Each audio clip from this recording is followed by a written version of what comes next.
September 19 ရက်နေ့တနင်္ဂနွေနေ့နေ့လယ်2 နာရီရောက်ပါပြီမြန်မာပြက္ခဒင်ရဆိုရင်တော့တော်တလင်းလာဆန်း14ရက်ပေါ့နော်14ရက်နှစ်ဖြန်ဆိုရင်တော့15ရက်ဆိုတော့လပြည့်ဖြစ်မှာပေါ့နော်ဆိုတော့တော်တလင်းလပြည့်ပြီးရင်တော့တရင်ကျွတ်လာတော့မယ်တရင်ကျွတ်ပြီးရင်တော့ကျွန်တော်တို့မြန်မာနိုင်ငံတိုင်းလုံးအခုကျွန်တော်တို့တရင်ကျွတ်ရဲ့အတိတ်ပဲတွေကိုနားလည်ဖို့ကြိုးစားဖို့လိုတာပေါ့နော်ကျွန်တော်တို့ယနေ့ယုံကြည်သူတွေကတော့ခရိယန်ဆွဲစကလုံးကင်ပြီးတော့တရင်ကျွတ်ကိုစိတ်မဝင်စားဘူးတကယ်တမ်းဆိုရင်တရင်ကျွတ်မှာပဲအလုံးစုံသောနိုင်ငံတော်တည်ခံခွင့်နေအများကြီးရမှာဆိုတော့ဒီနေ့ကျွန်တော်တို့တည်ခံတဲ့ຢာတွေဟာနော်တော်တလင်းနဲ့တရင်ကျွတ်ဖယ်ပြီးတော့ကျွန်တော်တို့သွားနေရင်တော့နောက်နိုင်ငံရဲ့ခရိယန်လို့ခေါ်ခံရတာပေါ့နော်ကျွန်တော်မြန်မာနိုင်ငံမှာဆိုရင်နောက်နိုင်ငံရဲ့ခရိယန်နေတဲ့နောက်နိုင်ငံရဲ့နောက်လိုက်ဒီနောက်နိုင်ငံရဲ့နော်နောက်လိုက်ဒီလို့ခေါ်ခံပါကြောင့်ကျွန်တော်တို့ကနော်ကိုယ်နိုင်ငံမှာရှိတဲ့အဓိပ္ပာယ်တွေအားလုံးကိုပြစ်ထားပြီးတော့နော်အနောက်နိုင်ငံရဲ့အဓိပ္ပာယ်ကိုလိုက်တဲ့အခါမှာတကယ်တမ်းအနောက်နိုင်ငံမှာသွားမနေတဲ့ခါကျတော့ကျွန်တော်တို့ကအဓိပ္ပာယ်တွေကိုတကယ်နားလည်ဖို့အခက်အခဲအများကြီးကြုံတယ်ဆိုတော့ဒီနေ့တော်တလင်းလာဆန်း14ရဲ့လပြည့်နဲ့ပြန်ဖြစ်မယ်တော်တလင်းပြည့်တော့တရင်ကျွတ်လာမယ်ဆိုတာလေးကိုစတင်မိတ်ဆက်ချင်ပါတယ်တော်တလင်းလာဆန်း14ရက်နေ့ဖြစ်တဲ့ဒီကျွန်တော်တို့စက်တင်ဘာလ19ရက်နေ့မှာကျွန်တော်တတိခန္ဓာခွတ်တက်မော့အတင်းတော်မှုတော်ဆောင်လုပ်ငန်းအနေနဲ့ကျွန်တော်တတိခန္ဓာ6ကြိမ်မြောက်ဖြစ်လာပြီ6ကြိမ်မြောက်ပြီးတော့ဒီနေ့ခု9ကြိမ်မြောက်ကိုခုစတင်တတိခန္ဓာဖြစ်ပါတယ်9ကြိမ်မြောက်မှာတော့ကောင်းစဉ်လေးနဲ့စချင်ပါတယ်လို့နော်ကောင်းစဉ်ရတာပါလဲဆိုတော့အင်္ဂလိပ်လိုကတော့ Prince of Peace လို့ရေးထားတယ် Prince of Peace ဆိုတာမြန်မာလိုဘာသာပြန်တဲ့အခါမှာတော့နော်ငြိမ်သက်ခြင်းအရှင်လို့ဆယ်ယူတန်ဘာသာပြန်တယ်မြန်မာနိုင်ငံရဲ့အစိုးရစကားလုံးနဲ့ပြောမယ်ဆိုတော့ငြိမ်ချမ်းရေးအရှင်လို့ဘာသာပြန်ခွင့်ရတယ်ကျွန်တော်မြန်မာနိုင်ငံမှာတော့ဘာသာရေးနဲ့နိုင်ငံရေးကိုခွဲတဲ့နေရာမှာကျွန်တော်တို့ကစတင်မွေးဖွားလာပြီးတော့ကျွန်တော်ရဲ့မိဘများကဘာသာရေးနဲ့နိုင်ငံရေးကိုခွဲပြီးတော့နိုင်ငံရေးတွေကိုဘာသာရေးမဝင်ရဆိုပြီးတော့သူခွဲထားတယ်ဆိုတော့ဘာသာရေးဘက်မှာလည်းနိုင်ငံရေးမဝင်ရဖြစ်မှာပေါ့နော်ဆိုတော့အဲ့လိုခွဲထားတော့နိုင်ငံရေးစကားလုံးတွေအားလုံးဘာသာရေးမတုံဘူးဘာသာရေးစကားလုံးအားလုံးနိုင်ငံရေးစိတ်မဝင်စားဘူးပေါ့ဒါမဲ့ဒီကျမ်းစာဖတ်တဲ့နေရာမှာကျတော့ဘာသာရေးရောနိုင်ငံရေးရောစီးပွားရေးရောအလုံးစုံဟာဖျားသခင်ရှင်ဘုရင်ကအကုန်လုံးပိုင်တယ်ဆိုတော့ကျမ်းစာတွေကသွားဖတ်မှာဖြစ်ပါတယ်ဟေရှာယထဲဖတ်မှာပါဟေရှာယမှာတော့ဘာသာရေးနဲ့နိုင်ငံရေးဆိုတာမရှိသေးဘူးအဲ့တော့တကဘာလုံးကိုဖျားသခင်အုပ်ချုပ်ထားတယ်ဟေရှာယတရားဟောချက်နားထောင်ရင်တော့တကဘာလုံးကဖျားသခင်ဥစ္စာကောင်းကျင်အားလုံးဖျားသခင်ဥစ္စာမြေကြီးအားလုံးဖျားသခင်ဥစ္စာလောကနဲ့ရှိသောသူတွေအားလုံးလည်းဖျားသခင်လက်အောက်မှာဆိုဟေရှာအခန်းကြီး40ကိုကျွန်တော်ကဒီနေ့ဖတ်ဖို့ရန်ပြင်ဆင်ထားပါတယ်ဟေရှာအခန်းကြီး40အရင်1ကနေပြီးတော့အကုန်လုံးဖတ်ရင်တော့ကျွန်တော်တို့အယတတအားရှိတယ်ဒါပေမဲ့ဒီနေ့တော့ကျွန်တော်ကအကုန်လုံးမဖတ်ဘူးကျမ်းစာအကုန်လုံးဖတ်ပြီးတော့စကားပြောမယ်ဆိုရင်ဘာခက်ခဲကြုံလဲဆိုတော့အင်္ဂလိပ်ကျမ်းစာမှာကျွန်တော်ဖတ်တဲ့ဟာတွေကိုမြန်မာလိုပြန်ဖတ်တဲ့အခါမှာမြန်မာကျမ်းစာမှာသူတို့ရေးတဲ့ဟာတွေနဲ့တခါလေချက်ချင်းစကားလုံးတွေကမတူမြန်မာကျမ်းပိုင်းမှာဆယ်ယူတန်ဘာသာပြန်တဲ့မှာရှေးဟောင်းစကားလုံးတွေအများကြီးတုံးထားတော့အဲ့ဒီရှေးဟောင်းစကားလုံးတွေအတိုင်းကျွန်တော်တို့ကမပြန်နိုင်တော့ဘူးပေါ့ကျွန်တော်တို့ကအခုခက်တဲ့စကားလုံးနဲ့ပြန်ရတယ်ခက်တဲ့စကားလုံးသုံးတဲ့အခါမှာခက်နဲ့ညီတယ်တမိုင်းနဲ့ညီတယ်နိုင်ငံရေးနဲ့ညီတယ်စီးပွားရေးနဲ့ညီတယ်နေ့စဉ်တက်တာနဲ့ညီတယ်ဒါပေမဲ့ခံဟောင်းစကလုံးကြတော့နေ့စဉ်တက်တာနဲ့မညီတော့ဆိုတော့ကျွန်တော်တို့အခုဆူတောင်းတဲ့အခါမှာမြန်မာလိုဆူတောင်းရင်ဒေါ်မူပါလို့တောင်းတယ်အဲ့ဒါကိုကျွန်တော်ကသူတို့မေးတယ်ဘာဖြစ်လို့ဒေါ်မူပါလို့တောင်းတယ်လို့သူမေးတော့အဲ့ဒါကျန်းစာထဲမှာရေးထားလို့တယ်အော်ဟုတ်ပြီအဲ့ဒါဒေါ်မူပါဆိုဘာတိတ်ပဲလဲဆိုဘာတာရေးစကားတဲ့တကယ်တမ်းကျတော့ဒေါ်မူပါဆိုတာဘာတာရေးစကားမဟုတ်ရှင်မရင်ကိုကျွန်တော်တို့ကအကူညီတောင်းတဲ့စကားပြန်ပြောမယ်ဒေါ်မူပါဆိုတာဘာသာရေးစကားမဟုတ်ဘူးခရိယန်စကားလည်းမဟုတ်ဘူးเนาะရှင်ဘုရင်အုပ်ချုပ်သူကိုတိုင်းသူပြည်သားတွေကအကူအညီတောင်းတဲ့စကားရှင်ဘုရင်ကိုကြွတော်မူပါเนาะလာတော်မူပါမဟုတ်ကြွတော်မူပါဆိုဒီနေ့ကျွန်တော်ဆုတောင်းတဲ့ခါမှာကိုတော်ကြွတော်မူပါဆိုကျွန်တော်တောင်းတော့ဘာဒိတ်ပယ်မီတော့ဘာသာရေးစကားဖြစ်တယ်တဲ့ဘယ်လိုလို့ကောင်းကျင်တဲ့မြေကြီးကိုအုပ်ချုပ်တဲ့ရှင်ဘုရင်ကြီးကိုဘာသာရေးနဲ့တွားစကားပြောတာတော့ဘလောက်ကျွန်တော်တို့เนาะသူ့ကိုတိတ်ခါချက်လဲเนาะဖျားသခင်ဘာသာရေးသမားမဟုတ်တာလောကအားလုံးသူဖန်ဆင်းထားတယ်ကျယ်ရီအားလုံးသူဖန်ဆင်းထားတယ်လရီအားလုံးသူဖန်ဆင်းထားတယ်เนาะကောင်းကင်တမန်အားလုံးသူ့လက်ထဲမှာနတ်ဆိုးရီအားလုံးလည်းသူ့လက်အောက်မှာနေရတယ် ကျွန်တော်တို့ယနေ့ခရစ်ယာန်နေကြတော့နတ်ဆိုးတွေအားလုံးဘုရားသခင်ရဲ့လက်အောက်မှာမနေခိုင်းဘူးနော်စာတန်ကိုလည်းဘုရားသခင်လက်အောက်မှာမနေခိုင်းဘူးအကယ်၍ဘုရားစာတန်ဟာဘုရားသခင်လက်အောက်မှာမနေဘူးဆိုရင်ဘုရားသခင်သူ့ကိုနော်ယနေ့မြန်မာနိုင်ငံလိုပေါ့တနက်နဲ့အကုန်လုံးပြစ်မှာပေါ့တပ်ပြစ်မှာပေါ့ကျွန်တော်တို့မြန်မာနိုင်ငံအခုကြုံနေရတယ်ပါလေရန်သူဖြစ်ရင်တော့အကုန်လုံးတပ်ပြစ်တာပဲလေစာတန်ဟာဘုရားခင်ရန်သူမဟုတ်ဘူးနော်ဘုရားသခင်သူ့လက်အောက်မှာထားတယ်ဒါပေမဲ့သူ့စကားမနာခံလို့တန်ရက်ခံရတာကျွန်တော်တို့သားသမီးတွေသူတို့စကားမနာခံရင်ဆုံးမရတယ်လေဆုံးမရတယ်ဆိုတော့သူကခုဘာတာဝန်ကြတယ်လေဖယားသခင်စကားနားမထောင်တဲ့လူတွေအားလုံးငရဲမှာစောင့်ရှောက်ဖို့တာဝန်ကြတာအကယ်၍တန်ငရဲမှာဘုရားကသူ့တာဝန်မပေးဘူးဆိုရင်သူလည်းအသက်ခံရမှာပဲလေဒီနေ့ရန်သူတွေကိုတတ်တယ်ဆိုတာကျွန်တော်မြန်မာနိုင်ငံမှာတော့အခုမြန်မာနိုင်ငံမြန်မာခရစ်ယာန်တွေကတော့တတ်တာပဲစိတ်ဝင်စားတယ်တတ်တာပဲစိတ်ဝင်စားတယ်နော်ခွင့်လွှတ်တာလည်းစိတ်မဝင်စားဘူးနော်နောက်ပြီးတော့နော်သူ့ရဲ့အပြစ်အထိုက်အလျောက်လေးနဲ့နော်တရားဥပဒေရအရေးယူတာလည်းစိတ်မဝင်စားဘူးတတ်တာပဲစိတ်ဝင်စားတာဟုတ်အဲ့လိုကျွန်တော်တို့လူတွေကရန်သူဆိုရင်တတ်ဆိုတော့ဥပဒေရပဲရောက်သွားပြီလေနော်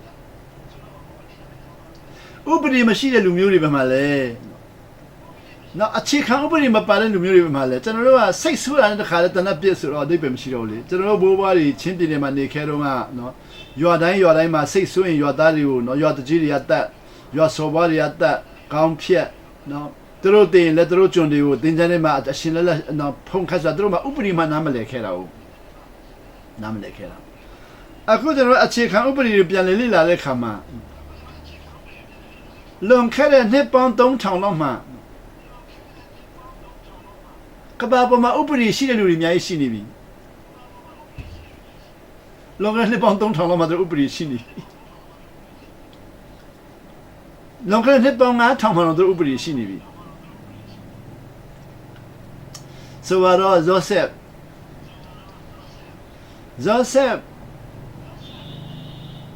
အီဂျစ်ပြည်မှာနေတော့ကဖာရိုးဘုရင်မှာဥပဒေရှိနေပြီဥပဒေရှိနေပြီဆိုတော့ကဘာပေါ်မှာရှိတဲ့ empire ကြီးတွေကသူဥပဒေနဲ့တွားနေပြီလွန်ခဲ့တဲ့နှစ်ပေါင်း9000 3000လောက်မှာဥပဒေနဲ့တွားနေကြတဲ့အချိန်မှာကျွန်တော်တို့အခုဒီနေ့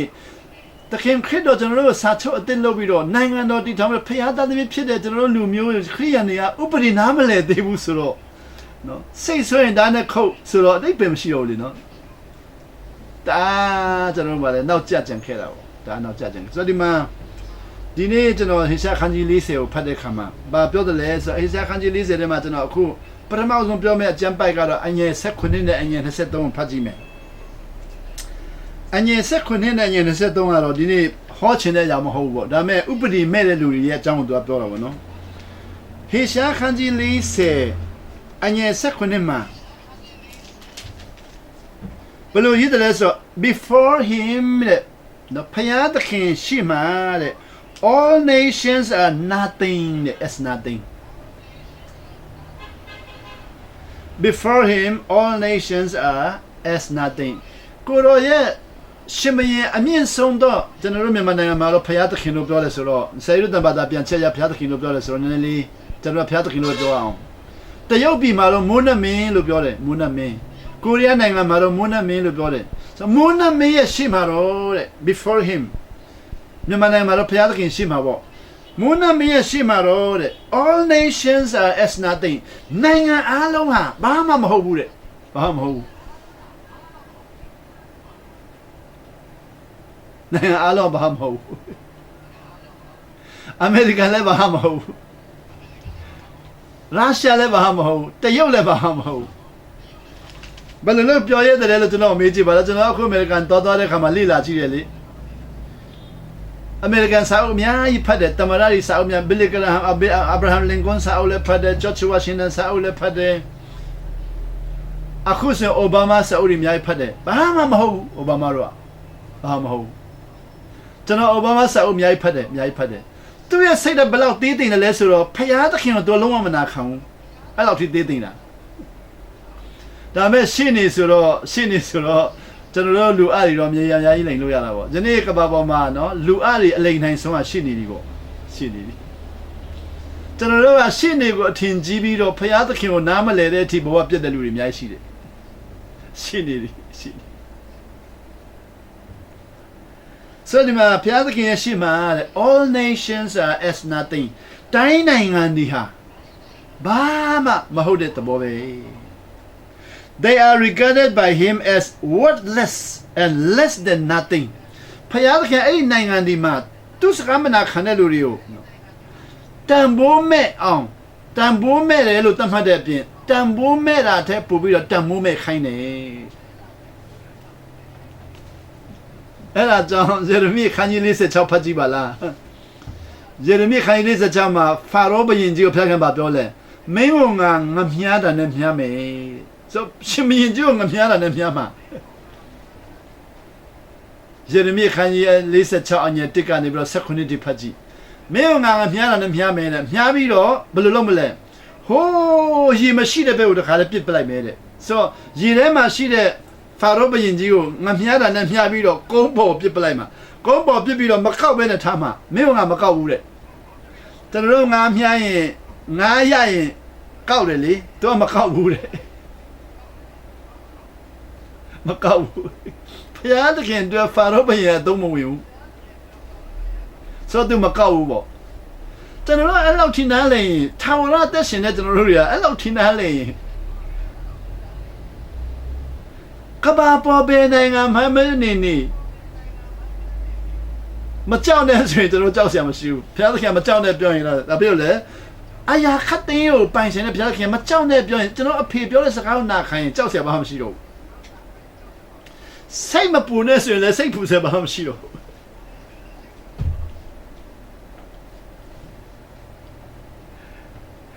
ကျွန်တော်တချို့ညီကိုရီးယားမိတယ်ဆရာတို့လက်စာဘယ်လောက်ရလဲတဲ့ကျွန်တော်တို့လက်စာလည်းတစ်ခါမှမထုတ်ဘူးဘသူရီးယားထောက်ပံ့တယ်လဲကျွန်တော်တို့ဘသူတွေမှလည်းမထောက်ပံ့ဘူးဘသူအကူကြီးတောင်းလို့ကျွန်တော်ဘသူမှအကူကြီးမတောင်းဘူးဘာဖြစ်လဲဆိုဖယားသခင်ကမကြောက်နဲ့မပူနဲ့လို့ပြောတယ်အဖေကကျွန်တော်တို့စကားပြောတဲ့ဟာနားထောင်တော့အဖေကကြွေးတာဘောလို့ပြောတော့မဖြစ်နိုင်တဲ့စကားမပြောပါနဲ့တဲ့အဲ့ဒါကြောင့်ကျွန်တော်တို့ဘာသာရေးသမားတွေအတွက်မဖြစ်နိုင်တာတအားများလုံးတယ်တအားများလုံးတယ်မဖြစ်နိုင်တာတအားများလုံးတယ်အဲ့တော့မဖြစ်တာအများလုံးတော့အခုကျွန်တော်ကဒီနေ့သခင်ခရစ်တော်ရှင်မရင်လို့ပြောတယ်သူကမဖြစ်နိုင်ဘူးလို့ပြောအောင်မှာကျေးရွာကလေးမှာရှိရွာသူကြီးရဲ့သားကလည်းခရစ်တော်နော်ရှင်မရင်လို့မသတ်မှတ်ချင်တော့ဘူးသူ့အဖေကိုပဲအမြင့်ဆုံးလို့သတ်မှတ်မှာကျွန်တော်လည်းကျွန်တော်တို့ရွာမှာကျွန်တော်တို့ရဲ့သူကြီးရဲ့ကျွန်တော်လည်းသားလေရွာသူကြီးသားကျွန်တော်တို့ရွာသူကြီးသားကျွန်တော်လည်းလိုပဲနော်ပူတော်လည်းမတွေ့ခိုင်းရအဖေကိုပဲကျွန်တော်ပူကြီးခိုင်းမှာပူကြီးခိုင်းမှာအာဖရိကနိုင်ငံရဲ့ဆော်ဝါရီအားလုံးကသူတို့အဖေထက်ခရစ်တော်မကြီးခိုင်းဘူးသူတို့အဖေပဲကြီးခိုင်းတာရှမ်းဆော်ဝါရီအားလုံးကနော်သူတို့အဖေထက်ဘုရားခင်ကိုမကြီးခိုင်းဘူးသူတို့ပဲကြီးခိုင်းတာကျွန်တော်ရှမ်းဆော်ဝါရီရဲ့အကြောင်းကိုအများကြီးဖတ်တယ်လေနော်ရှမ်းဆော်ဝါ49ရောက်ရဲ့အကြောင်းကိုဖတ်တယ်လေအင်္ဂလိပ်နော်စာရေးဆရာကြီး Morris Collis ပါရေးတယ်နော်The Lord of the Sunset တဲ့ရှမ်းဆော်ဝါရီအားလုံးနေဝင်သွားပြီတဲ့ဖယားသခင်အချိန်တန်ပြီဆိုအကုန်လုံးနေဝင်သွားတာနေဝင်သွားကျွန်တော်တို့ကမော်စီဒုံအကြောင်းကိုဖတ်ကြည့်တယ်လူတွေကမော်စီဒုံအကြောင်းဖတ်မော်စီဒုံအကြောင်းဖတ်ကြည့်တယ်တချို့တွေကမော်စီဒုံလောက်ဆိုးတာဘာမှမရှိဘူးတဲ့တချို့ကလည်းမော်စီဒုံလောက်ကောင်းတာဘာမှမရှိဘူးတဲ့တချို့လည်းမော်စီဒုံကအရန်တော်တယ်တချို့ကမော်စီဒုံကကွန်မြူနစ်ဝါဒရဲ့ကောင်းဆောင်ကြီးတဲ့တကယ်တမ်းဆိုလို့ရှိရင်မော်စီဒုံအကြောင်းတဲ့နှစ်ခုဖြစ်သွားတယ်ကဘာပေါ်မှာလေပြောကြည့်မယ်နော်မော်စီဒုံကြောင့်တရုတ်ပြည်မှာစော်ဘွားတီးတီးလေးထောင်ပေါင်းများစွာပျက်စီးသွားတယ်တဲ့တရုတ်ပြည်မှာလေစော်ဘွားတွေထောင်နဲ့ချီပြီးရှိတယ်ရွာတိုင်းရွာတရုတ်ပြည်မှာနော်တရုတ်နိုင်ငံတစ်ခုလုံးမှာစော်ဘွားထောင်ကျော်ရှိတယ်ရှမ်းစော်ဘွားလို့ဟာမျိုးပေါ့စောက်ဖွာထောင်ကျော်ရှိတယ်အဲ့စော်ဘွားထောင်ကျော်ဟာအင်္ဂလိပ်တွေကဘိန်းပေးပြီးတော့ဘိန်းမူးပြီးတော့သူတို့တရုတ်ပြည်ကိုဖျက်ဆီးတာစော်ဘွားတွေကဘိန်းစားပြီးတော့တရုတ်ပြည်ပျက်စီးနေတာဘလို့မလုပ်လို့မရဘူးကယ်လို့လည်းမရဘူးပြိုးထောင်လို့လည်းမရဘူးနော်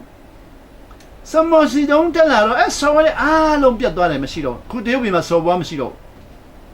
ကဘာပေါ်မှာနော်စော်ဘွားတွေအကုန်လုံးပျက်စီးသွားတယ်အဲ့ဒီစော်ဘွားတွေကနော်ဖယားသခင်ကယူမဆိုင်တဲ့စော်ဘွားတွေမြန်မာနိုင်ငံမှာလည်းစော်ဘွားတွေအားလုံးပျက်စီးသွားတယ်လေနံပါတ်1မော်စီတုံးလောက်တာအဲ့ဒါမော်စီတုံးလောက်တော့မဟုတ်ဘူးဖယားသခင်ကခွင့်ပြုလိုက်တာ အခုဟေရှားထဲမှာလဲဣသရေလလူမျိုးတွေကိုဘုရားခင်ခွင့်ပြုလိုက်တော့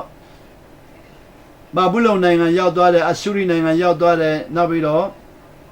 ပါရှန်နိုင်ငံရောက်သွားတယ်အဲ့ဒီမှာပါရှန်ရှင်မင်းကြီးကုရုမင်းဟာဘုရားမသိဘူးတဲ့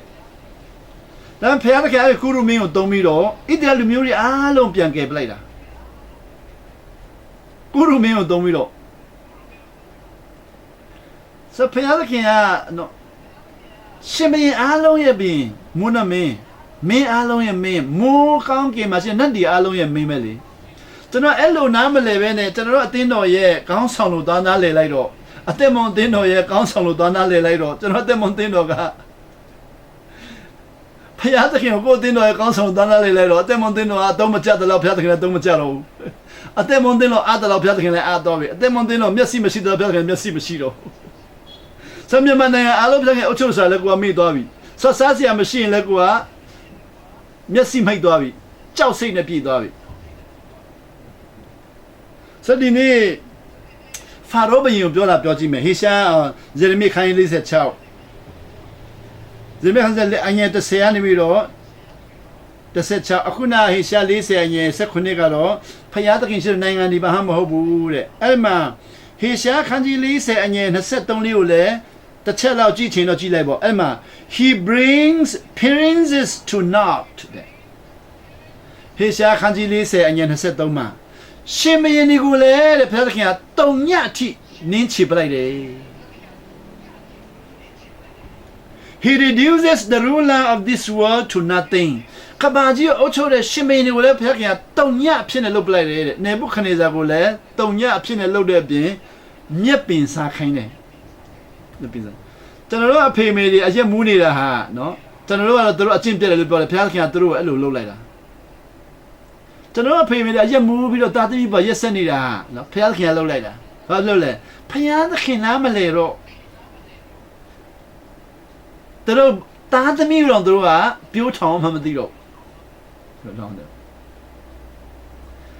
အဖေတို့ကတာသမီးကိုမပြိုးထောင်တော့တာသမီးကလည်းပျက်စီးသွားတာပဲလေပျက်စီးသွားဒါဘုရားသခင်လုပ်လိုက်တာဘုရားသခင်လုပ်လိုက်တာယနေ့ကျွန်တော်တို့တူးစီဘုရားသခင်စကားကိုနာခံပြီးတော့နိုင်ငံတော်ဝင်မယ်ဆိုရင်တာသမီနော်မျိုးဆက်ပေါင်း1000ထိကောင်းကြီးပေးမယ်လို့ပြောတော့ကျွန်တော်မယုံပြန်ဘူးဘာလို့မယုံလဲဆိုတော့တွေ့မှမတွေ့ဘူးတာဟုတ်မြင်မှမမြင်ဘူးတာဟုတ်ကျွန်တော်ဖတ်တဲ့စာအုပ်တော့ပြောကြည့်မယ်နော်အမေရိကန်နိုင်ငံမှာနော်ဂျော်နသန်အက်ဒဝတ်1925 26 29မှာလွန်ခဲ့တဲ့နှစ်ပေါင်း300မှာပေါ့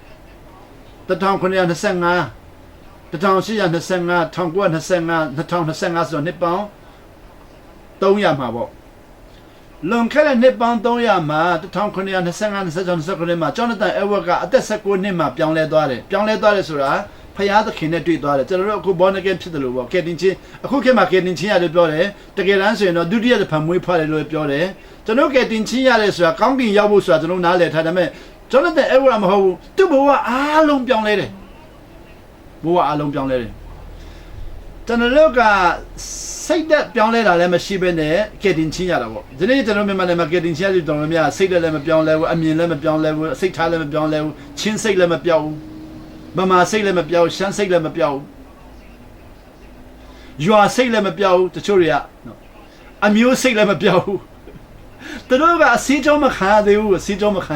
နော်ဖယားသားစိတ်ဘယ်လိုဝင်လာနိုင်မလဲဖယားသားကစัจ java လာအားလုံးပိုင်ဆိုင်တဲ့ဖယားသားဘယ်လိုလို့နော်ရက်ွက်ကလေးရဲ့နာမည်နဲ့တောက်လို့ရမှာတော့မဖြစ်နိုင်ဘူးလေကျွန်တော်တဲ့အဝတ်သက်19နှစ်မှာပြောင်းလဲလာတော့သူတို့ကတအားဝန်တာပြီးတော့ပလင်ပေါ်မှာသူတို့တရားဟောခိုင်းတယ်ပလင်ပေါ်မှာတရားဟောခိုင်းတဲ့လူတွေကတင်းအောင်ဆရာကြီးဒီအခုခေတ်စကားလည်းပြောမှဆိုအလွန်လေးစားပါတော့ Reverend ကြီးကတော့သူ့တရားဟောခိုင်းတယ်တော့ပလင်ပေါ်တရားဟောပါပြောလဲအမေရိကန်နိုင်ငံမှာတဲ့တင်းအောင်ဆရာကအစတင်းတော်လူကြီးကအစတင်းတော်အားလုံးဟာတအားမနာခံတော့ဖယားသခင်တအားစိတ်ဆူတယ်ဆိုတော့ဟောတယ်သူကဘုရားသခင်တအားစိတ်စားဟောတယ်ဟောလဲပြီးတော့တင်းဥစရာအားလုံးနဲ့တင်းတော်လူကြီးအားလုံးကသူ့ကိုခလေးလေးအသက်19နှစ်ပဲဆိုတော့သူ့လူကြီးအားလုံးကတ တခါလဲဆုံးမပြီးတော့မင်းကဘာကောင်းလဲအသက်တော်မှ20မပြည့်သေးဘူးနှုတ်တော်မစင်သေးဘူးဆိုတော့သူကဆုံးမပြီးတော့တရားဟောမပေးတော့သူတို့တရားဟောမပေးတော့ကျွန်တော်တဲ့အဲ့ကသူတို့တရားဟောမပေးတာကလူလောက်တဲ့ပလင်ပေါ်မှာမပေးတာဖယားသခင်ကတတ်တာပလင်မှာတော့သူကနေ့စဉ်တရားဟောခွင့်ရတယ်ကျွန်တော်လူလောက်တဲ့ကျန်းစာလူလောက်တဲ့ဖယားเจ้าပလင်မှာတော့သူနေရာမရတော့ဘူးဒါပေမဲ့သူရဲ့ခြေလှမ်းတဲ့နေရာတိုင်းမှာတရားဟောခွင့်ရတယ်ပစက်နဲ့ဟောတာလူတွေမကြိုက်တော့အသက်တာနဲ့ဟောခွင့်ရတယ်ကျွန်တော်တို့ပစက်နဲ့ဟောရင်လူတွေကတအားတိုက်တယ်လေတိုက်ခိုက်ကြတယ်ကျွန်တော်အပြောတစ်ချက်မှရင်လည်းလူတွေကအဲ့ဒါတစ်ချက်မှတဲ့ဟာကိုတေတဲ့အထိသူတို့ဆွဆွဲကြတယ်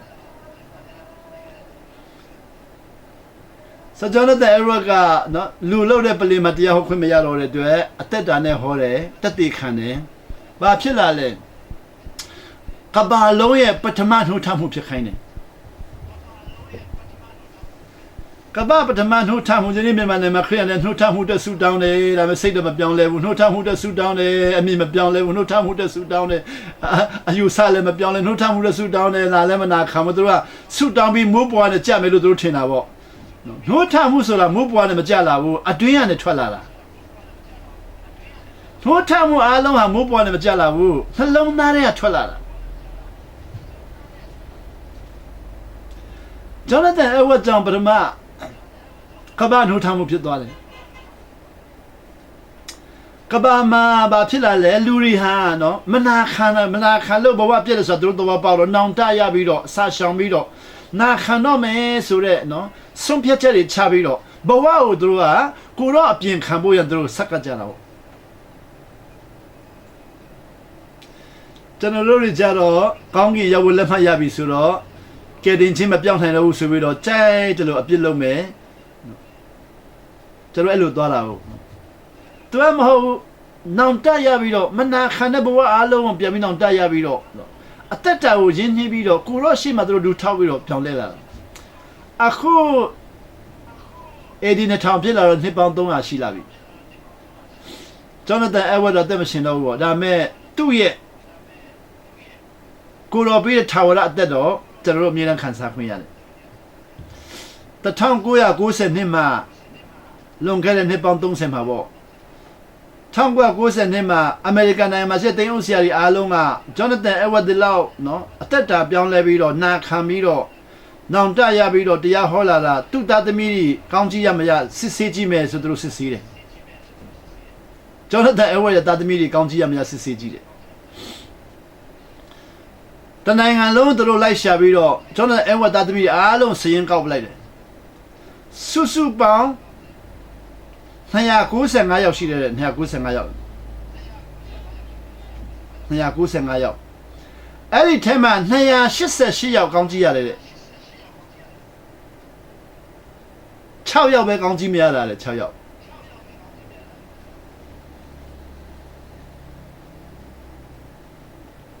288ယောက်ကအံ့ဩပွားရကောင်းသူတို့ကောင်းကြီးရတယ်ယနေ့ကျွန်တော်ဆူတောင်းပေးတဲ့လူတွေကိုကျွန်တော်ဆူတောင်းပေးတဲ့ခါမှာသမီးလေးတွေကဆူတောင်းလာခံတယ်သမီးပါဆူတောင်းပေးရမလဲလို့မေးတော့ဆရာတဲ့တင်းအုပ်ဆရာနဲ့မရဖို့ဆူတောင်းပေးပါတဲ့မြန်မာနိုင်ငံမှာတင်းအုပ်ဆရာနဲ့မရဖို့ဆူတောင်းပေးပါတဲ့ကျွန်တော်ဘာဖြစ်လို့လဲလို့မေးတော့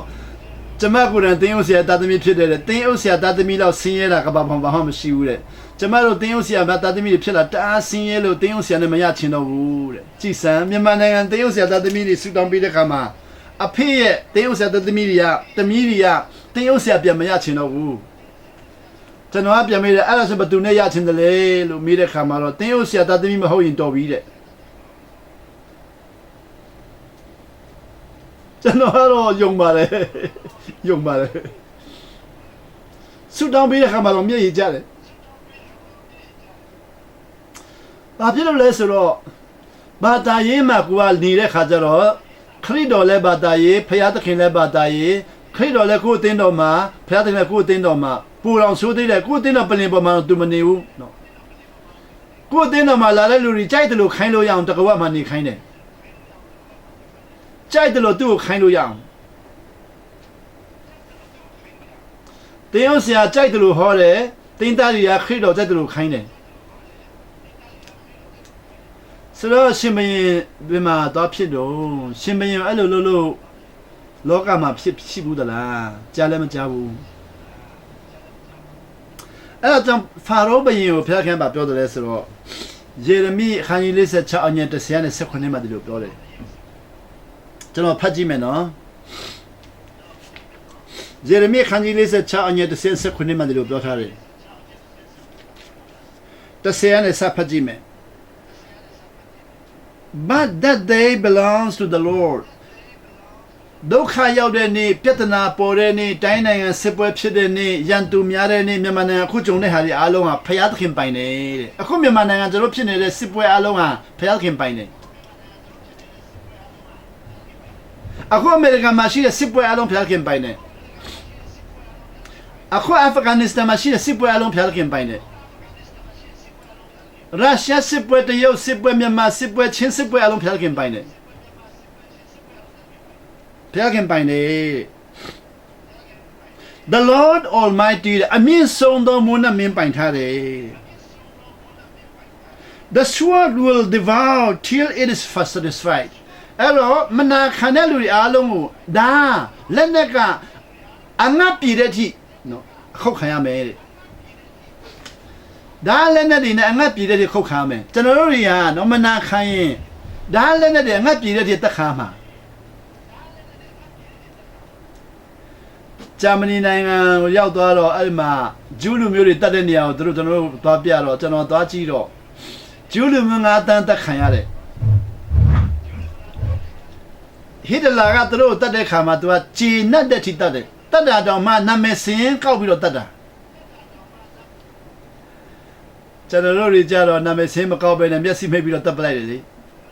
သူ့တော့မှဖြောက်ဖြက်ပြီးတော့ဖွက်ပြီးတော့လူတွေမသိအောင်စင်းဖြောက်တယ်လေသူကဂျာမနီကမဟုတ်နာမည်စင်းကောင်းယူပြီးတော့မွေးနေ့နောက်ပြီးတော့မိဘနာမည်သူ့မွေးနေ့သူ့ရဲ့နာမည်မှတ်ပုံနဲ့အကုန်လုံးယူပြီးမှတက်တာအခုဒီနေ့ဒီသူတို့နာမည်တစ်ခုမှနာမည်စင်းမဖြောက်သေးဘူး9တန်းနာမည်စင်းမဖြောက်သေးဘူးအကုန်လုံးနာမည်စင်းနဲ့တက်တာကျွန်တော်တို့သွားကြည့်တော့ကြည့်တယ်လို့တရားသူတို့ပြောတယ်ဆရာတဲ့ဗါလဲဆိုတော့ဟစ်တလာဟာတော်စာတော်တယ်ထင်တယ်တဲ့ဘာဖြစ်လို့လဲမီးတော့နာမည်စင်းအကုန်လုံးမှတ်မိတယ်တဲ့ကျွန်တော်ပြောအဲ့ဒါဟစ်တလာကမှတ်မိတာမဟုတ်ဖယားသခင်မှတ်မိတာဟစ်တလာကရေးတာမဟုတ်ဘူးဖယားသခင်ကရေးတာကျွန်တော်သူ့ကိုပြောတော့ဖယားသခင်ကလည်းအဲ့လိုရေးတာလေဒီလောက်တက်ခံတယ်လို့မတနာဘူးလားတဲ့အေးပေါ့ကျွန်တော်လူသားတွေကစေတနာတအားရှိတာဟုတ်နော်အခုကြတော့နည်းနည်းလေးစိတ်ဆိုးတာနဲ့စေတနာတွေအကုန်လုံးပျောက်သွားပြန်ပြီကျွန်တော်လူသားတွေကစိတ်နည်းနည်းလေးစိတ်ဆိုးတာနဲ့ဟစ်တလာထက်ဆိုးသွားပြီနော်အကုန်တက်ပြစ်ဆိုတာမျိုးတွေကျွန်တော်တို့ကရန်သူနဲ့မတွေ့ခင်မှာတော့စိတ်ထားကောင်းလိုက်တာစိတ်ထားကောင်းလိုက်တာရန်သူနဲ့စတွေ့တာလည်းတပြက်လည်းစိတ်ထားတွေကချင်းတိတ်ဖယားသခင်ကိုကြတော့ကျွန်တော်တို့ကကြိုက်တယ်လို့ပြောတယ်စစ်ပွဲအားလုံးဖျားခင်ပိုင်တယ်ရန်သူတွေအားလုံးဖျားခင်ပိုင်တယ်တဲ့ For the Lord Almighty အမြင့်ဆုံးသောအနန္တတကုရှင်သခင်ကတဲ့ will offer sacrifice in the land of the north by the river of Euphrates ဖယားသခင်ကဖာရောဘုရင်ကိုဆုံးမဖို့အတွက် Euphrates မြစ်ကနေပြီးတော့ကောင်းဆောင်ကိုခေါ်လာတော့မယ်ခြေစံဖျားသခင်သူကိုယ်တိုင်တော့မလုပ်ဘူးကောင်းဆောင်ကိုခေါ်ပြီးမှသူကချက်ခိုင်းတာဆုံးမခိုင်းတာကျွန်တော်တို့ကဖျားသခင်ကိုယ်တိုင်လာပြီးတော့ပါရိုက်မယ်လို့ပဲနှော်လင်းတာဟုတ်မဟုတ်ဘူးသူကရက်ဆက်တဲ့လူတွေကိုခေါ်ပြီးတော့ဆုံးမခိုင်းတာအဲ့လိုဆက်ဖက်လာပြီးတော့နော်အငယ်15 16ကိုတခါတော့ပြီးတော့18သွားကြည့်လိုက်မယ်ဒါကျွန်တော်ဒီနေ့ကျွန်တော်ရဲ့အဓိကပိုက်မဟုတ်တဲ့အတွက်15မှာ Why will your warriors be laid low They cannot stand, for the Lord will push them down. Jesus. Such out. They will stumble repeatedly. So stumble ဆိုတာမြန်မာလိုဆိုတော့ခလုတ်တိုက်တာပေါ့သူတို့ကတဲ့ခလုတ်ကိုတဲ့အချိန်တိုင်းနာရီတိုင်းစက္ကန့်တိုင်းမှာခလုတ်တိုက်နေမယ်တဲ့ခလုတ်ကိုထပ်ခါတလဲလဲတိုက်မယ်ခလုတ်ကိုထပ်ခါတလဲလဲတိုက်မယ် they will fall over each other သူတို့တယောက်နဲ့တယောက်ခလုတ်တိုက်ပြီးတော့တယောက်အပေါ်တယောက်လဲမယ် then they will say သူတို့ဘာပြောမလဲဆိုတော့ get up ထကြလို့ let us go back to our own people and our native land ငါတို့လူမျိုးစီပြန်သွားရအောင်ငါတို့နယ်မြေကိုပြန်သွားရအောင်လို့သူတို့អော်ကြမယ်တဲ့ away from the sword of the oppressor ငါတို့အနိုင်ကျင့်တဲ့လူတွေရှောင်ပြီးတော့ကိုယ့်နယ်မြေကိုသွားကြမယ်လို့ပြောကြမယ်ဆက်ခုနှစ်မှာ then they will exclaim အဲ့ဒီမှာသူတို့ဘာអော်မလဲဆိုတော့ Pharaoh king of Egypt is only a loud noise he has missed his opportunity Pharaoh ဘုရင်ကြီးဟာတဲ့အတန်ကျဲလောင်ပြီးတော့အခွင့်အခါကောင်းတဲ့ကိုလုံးဆုံးရှုံးသွားပြီအတန်ကျဲလောင်ပြီးတော့အခွင့်အခါကောင်းတဲ့ကိုလုံးဆုံးရှုံးသွားပြီအခွင့်အခါကောင်းကိုအကုန်လုံးဆုံးရှုံးသွားပြီတုတ်တန်ကျမ်းထဲမှာနော်ဆောလမုန်မင်းကြီးရေးတဲ့ဟာကိုဖတ်ကြည့်မယ်တုတ်တန်ကျမ်းထဲမှာဆောလမုန်မင်းကြီးတို့ရေးတဲ့တုတ်တန်ကျမ်းခန်းကြီးလေးငယ်19မှာ they do not know what makes them stumble ဆောလမုန်မင်းကြီးမေးတယ်ယနေ့လူတွေဟာတဲ့သူတို့ခလုတ်တိုက်နေတာဘာကိုတိုက်မှန်းသူတို့မသိဘူးခလုတ်တိုက်နေတာဘာခလုတ်တိုက်မှန်းသူတို့မသိဘူးကျွန်တော်ကမြောက်တော်ကောင်မှာခုနေလာတာနှစ်ပေါင်း28ဖြစ်လာပြီလीနော်နှစ်ပေါင်း28 29ပဲဖြစ်မှာနော်29နှစ်ပေါင်း29ပေါ့မြောက်တော်ကောင်မှာနေလာနှစ်ပေါင်း29ဖြစ်လာတဲ့အခါမှာ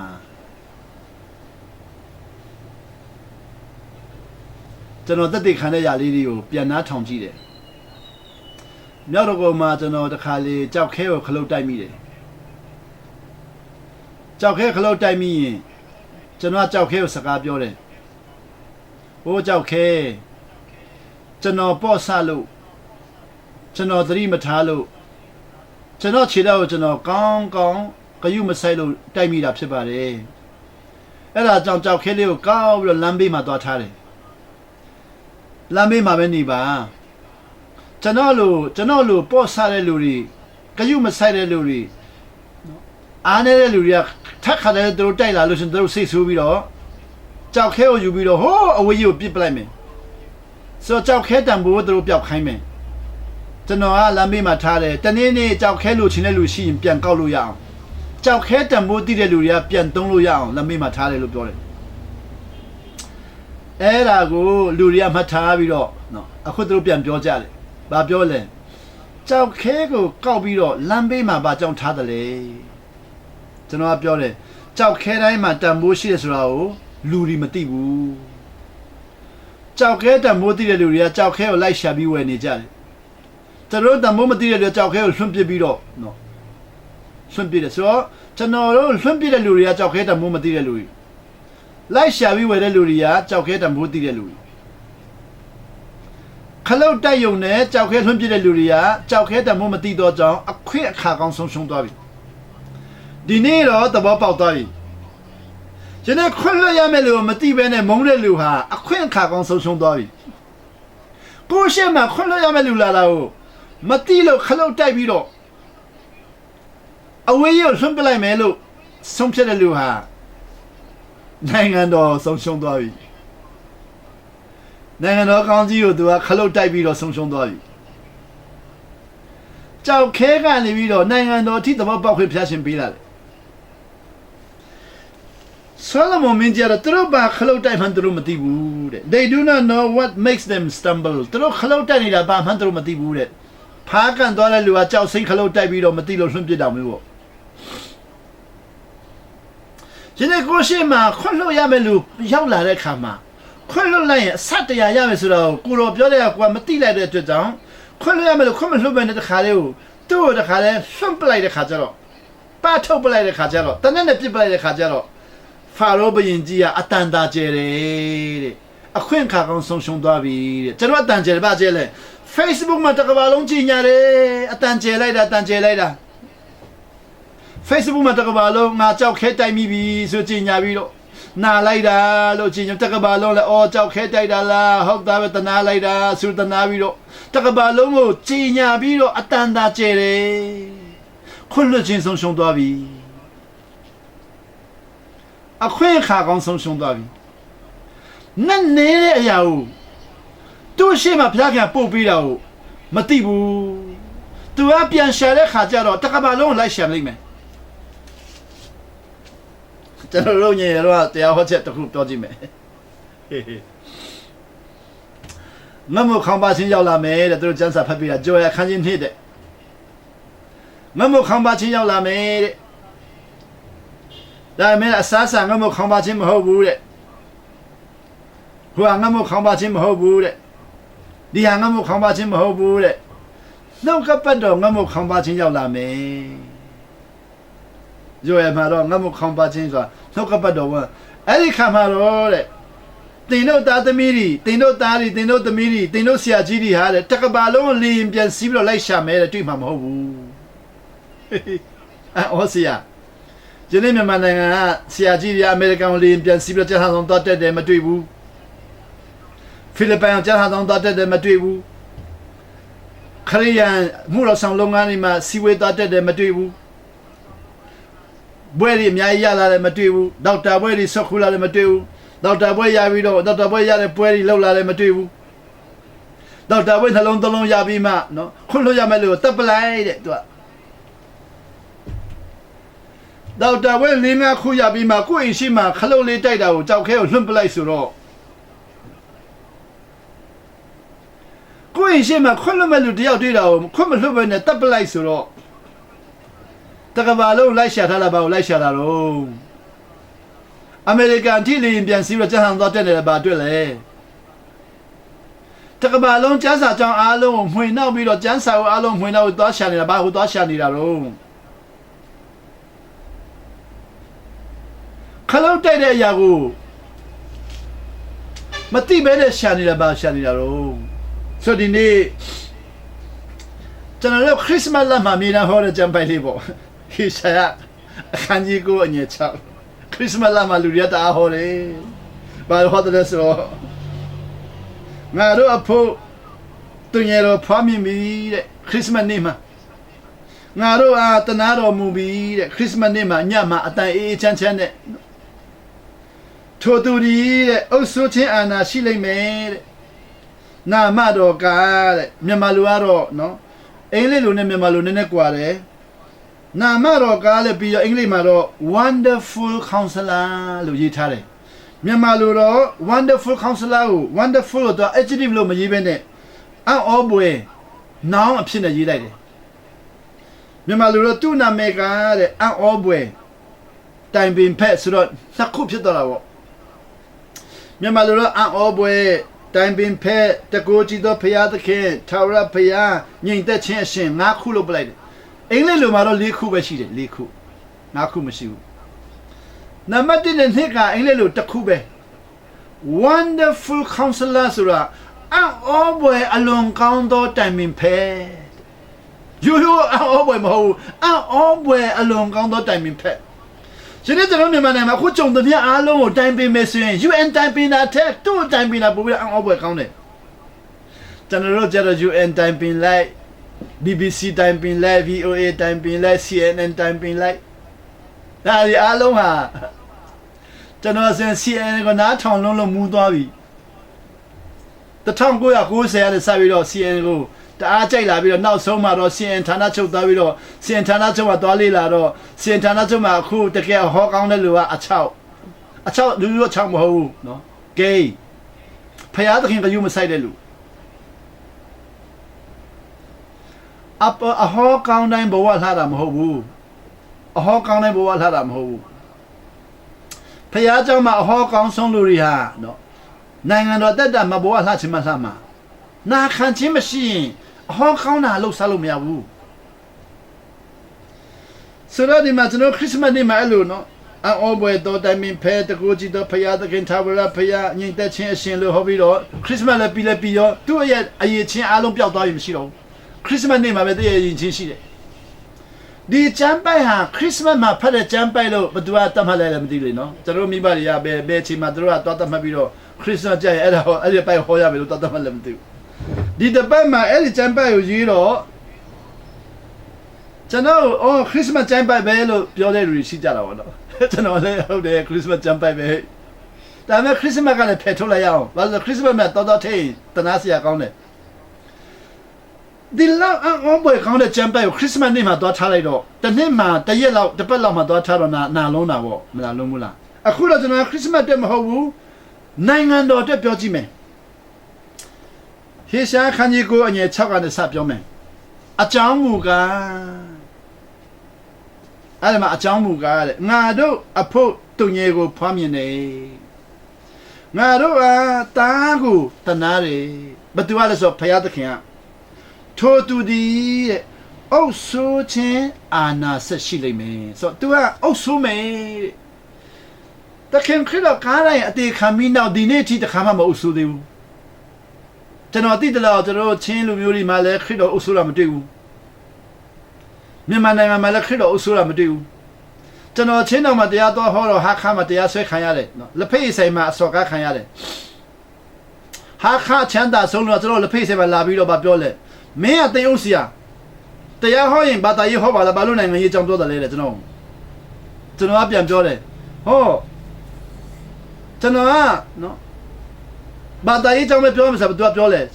မင်းကဘာသာရေးသမားဘာသာရေးအကြောင်းပဲပြောပါလေနိုင်ငံရေးတော့စီးပွားရေးတော့မပြောနဲ့တဲ့ကျွန်တော်ကပြန်ပြောတယ်ကျွန်တော်ရဲ့အဖေဟာထာဝရအဖေဟာနော်တကဘာလုံးနဲ့ကောင်းကင်အလုံးအုပ်ချုပ်တဲ့ဘုရင်သခင်ခရစ်တော်ဟာကောင်းကင်နဲ့မြေကြီးအုပ်ချုပ်တဲ့ဘုရင်ကျွန်တော်ဟာသူ့ကကျွန်တော်တောင်းပေးလို့တရားဟောတာနိုင်ငံရေးအလုံးစီးပွားရေးအလုံးဘာသာရေးအလုံးသူအုပ်ချုပ်ထားတာပြောတော့ तू ကလုံးဝမကျေနပ်ဘူးကျွန်တော်ဆိုချင်းတော်မှာတဲ့ဘာသာရေးသမားတွေကပါလဲဖះเจ้าမှာတရားဟောမယ်နိုင်ငံရေးနဲ့စီးပွားရေးမှာတော့ထမင်းစားဖိရင်သွားမယ်ထမင်းစားပြီးတော့ဆူတောင်းပေးမယ်ဒါပဲတဲ့ဒါမဲ့ဒီဟေရှာမှာတော့လို့မဟုတ်ဘူးဟေရှာမှာတော့ဘာသာရေးနေလည်းမဟုတ်ဘူးရှင်မယင်၄ပါးစလုံးဟေရှာကလမ်းပြနေတာရှင်မယင်၄ပါးစလုံးရဲ့လမ်းပြ counselor ဟေရှာက the counselor of four kings ရှင်မယင်၄ပါးရဲ့ counselor ဟေရှာက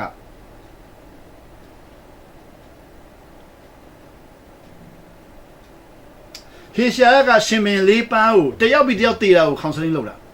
တယောက်တည်တယ်တယောက်ပြန်တက်တယ် counseling လုပ်တယောက်တည်တယောက်ပြန်တက်တယ်ရှင်မယင်၄ပါးတော့ဆက်တိုက် counseling လုပ် BC 940ကနေပြီးတော့ BC 681ထိနှစ်ပေါင်း60နီးပါးလောက်တော့ counseling လုပ်တာအိုးဆိုချင်းအနာဆက်ရှိလိမ့်မယ်သူ့ရဲ့နာမည်ဟာဘာနာမည်လဲဆိုတော့အောဘွယ်တော်တိုင်ပင်ဖက်ကျွန်တော်တို့ဒီနေ့နော်ဘာသာရေးတစ်ခုတည်းမဟုတ်ဘဲနဲ့စီးပွားရေးလုပ်ရင်လည်းသူနဲ့တိုင်ပင်ကြည့်ပါလားနိုင်ငံရေးလုပ်ရင်လည်းသူနဲ့တိုင်ပင်ကြည့်ပါလားတိတ်ပန်တင်ရင်လည်းသူနဲ့တိုင်ပင်ကြည့်ပါလားထမင်းဆိုင်လည်းသူနဲ့တိုင်ပင်ကြည့်ပါလားစာဝတ်နေရေးလည်းသူနဲ့တိုင်ပင်ကြည့်ပါလားဘာမှမဆိုမိမယူလည်းသူနဲ့တိုင်ပင်ကြည့်ပါလားရန်သူရှေ့မှာရောက်လာရင်လည်းသူနဲ့တိုင်ပင်ကြည့်ပါလားကိုအသက်ခံရင်လည်းသူနဲ့တိုင်ပင်ကြည့်ပါလားသူကအောဘွယ်တော်တိုင်ပင်ဖဲတဲ့ကျွန်တော်ကတော့ကျန်းစာကြောင်းတက်တော့ counseling ဆိုကျန်းစာကြောင်းမှာသူတို့တင်တာဟုတ်တင်တော့ကျန်းစာကြောင်းမှာတော့ counseling တင်ပေးတဲ့အခါမှာကျွန်တော်ကလူတွေကိုနော်တိုင်ပင်ရမယ်ဆိုတော့ကျွန်တော်တိုင်ပင်တဲ့လူတွေအားလုံးဟာတခင်ခရစ်တော်တိုင်ပင်တာနဲ့တော့တခြားစီပဲကျွန်တော်လူသားတွေဟာနားလေတဲ့လောက်ပဲတိုင်ပင်လို့ရတယ်နားမလဲတာတိုင်ပင်လို့မရဘူးတခင်ခရစ်တော်ကြတော့နားမလဲတာဘာမှမရှိဘူးနာခံရင်တော့တိုင်ပင်လို့ရတယ်မနာခံရင်တော့မရတော့ဘာလို့လဲမနာခံရင်သူ့ကိုအထင်သေးလိုက်မယ်သူကကြီးမမမပြောပြဘူးကျွန်တော်အမြဲတမ်းပြောတယ်လေဖယားသခင်နဲ့အာဗြဟံနဲ့စကားပြောတော့ကကျွန်တော်နားထောင်ကြည့်တော့ကျွန်တော်ကိုယ်တိုင်ကဖယားသခင်ကိုလည်းထင်မကြည့်ဘူးအာဗြဟံလည်းထင်မကြည့်ဘူးဘာဖြစ်လို့လဲကျွန်တော်ကမနာခံခဲ့တာဟုတ်ဘာတိုင်ပင်လာလဲအာဗြဟံနဲ့လောတနဲ့ခါနန်ပြည်သူတို့ရောက်ပြီးတော့ဆာယံဖြစ်ပြီးတော့လောတကဆောဒမ်နဲ့ဂမောရာကိုရွေးပြီးတော့တောဒုံနဲ့ဂမောရာကိုရွေးပြီးတော့ဖယားသခင်ခြံကိုရွေးပြီးတော့အာဗြဟံတယောက်လည်းကြံခဲ့တဲ့အချိန်မှာဖယားသခင်ကအာဗြဟံလို့ခေါ်ပြီးတော့အာဗြဟံကျွန်တော်ရှိပါတယ်ကိုရောလို့ပြောတော့စကားပြောတယ်။ဘာပြောလဲလောတကောတဲ့လောတကောလို့ပြောတော့အာဗြဟံဟိုးပဲသွားပြီးတဲ့ဖယားသခင်ပြန်ပြီးတဲ့ဘယ်ကိုသွားတယ်လဲတဲ့ကြည့်စမ်းဖယားသခင်မတိလို့မေးတာမဟုတ်ဘူးသူ့ရဲ့စိတ်ဓာတ်ကိုသူကဖော်ထုတ်နေတာ ဖယားခင်လောတာသွားတဲ့နေရာမသိလို့မေးတာမဟုတ်ဘူးသူစိတ်ဓာတ်ကိုဖော်ထုတ်နေတာဘယ်ကိုသွားတယ်လဲအာဗြဟံပြောတယ်ဖယားခင်ဥယျာဉ်ခြံနဲ့တူတဲ့နေရာကိုသွားတယ်တဲ့ဘယ်လိုလုပ်သိလဲလောတာကဆောင်းတော်နဲ့ကမောရာကိုဖယားခင်ဥယျာဉ်နဲ့တူတယ်ဘယ်လိုသိလဲမျက်စိနဲ့ကြည့်ပြီးတော့ခံမှန်းပလိုက်တာတကယ်ရောက်သွားတော့ဖယားခင်ဥယျာဉ်နဲ့တူတဲ့နေရာမဟုတ်တော့ဘဲနဲ့ငရဲနဲ့တူတဲ့နေရာသွားဖြစ်နေတယ်ဖယားခင်အာဗြဟံပြန်မင်းနဲ့မင်းကိုတဲ့အာဗြဟံပြောကိုရောကိုစောင့်နေတယ်တိုင်ပင်ဖို့အတွက်ကိုရောကိုတိုင်ပင်ဖို့စောင့်နေတယ်အဲ့လိုဆိုရင်မင်းကိုစောင့်နေရင်ဟုတ်ပြီတိုင်ပင်မယ်ဖယားခင်ပါတိုင်ပင်လဲအရှိအနောက်အရှိကြည့်အနောက်ကြည့်တောင်ကြည့်မြောက်ကြည့်တဲ့သူဖယားခင်အာဗြဟံကိုအရှိရောအနောက်ရောတောင်ရောမြောက်ရောကြည့်ခိုင်းတယ်ကြည့်ခိုင်းပြီးတော့ဖယားခင်မေးတယ်အာဗြဟံကိုဘာတွေ့တယ်လဲကျွန်တော်မေးရင်တော့မြောက်တော့ကုန်တွေ့တယ်ပေါ့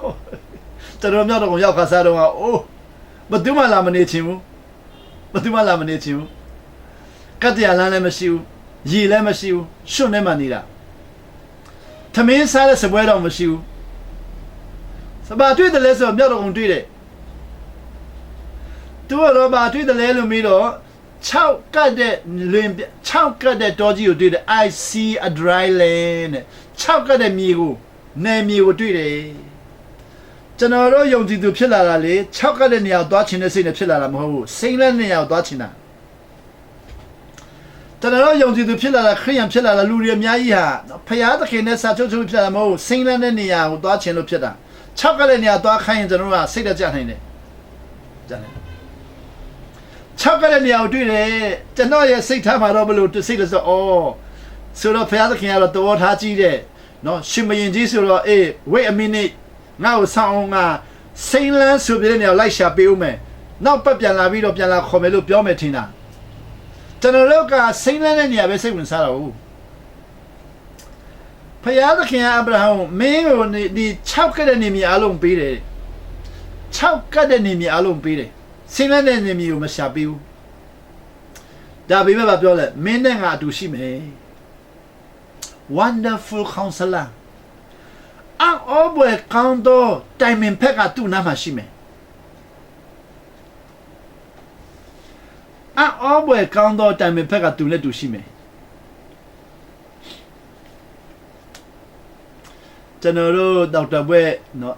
စာလို့တော့ကဒီမင်းဒေါက်တာမင်းစထရီစာလို့တော့ကပေပါလောက်ကြတာပေါ့စာရေးကြတာပေါ့ဆိုတော့ကျွန်တော်ကစာရေးတော့စာမျက်နှာ2000လောက်ရေးတယ်စာမျက်နှာ2000လောက်ရေးတယ်ဆိုတော့ကျွန်တော်တွေ့တဲ့ဟာအကုန်လုံးတအားကြိုက်တော့2000လောက်ရေးပလိုက်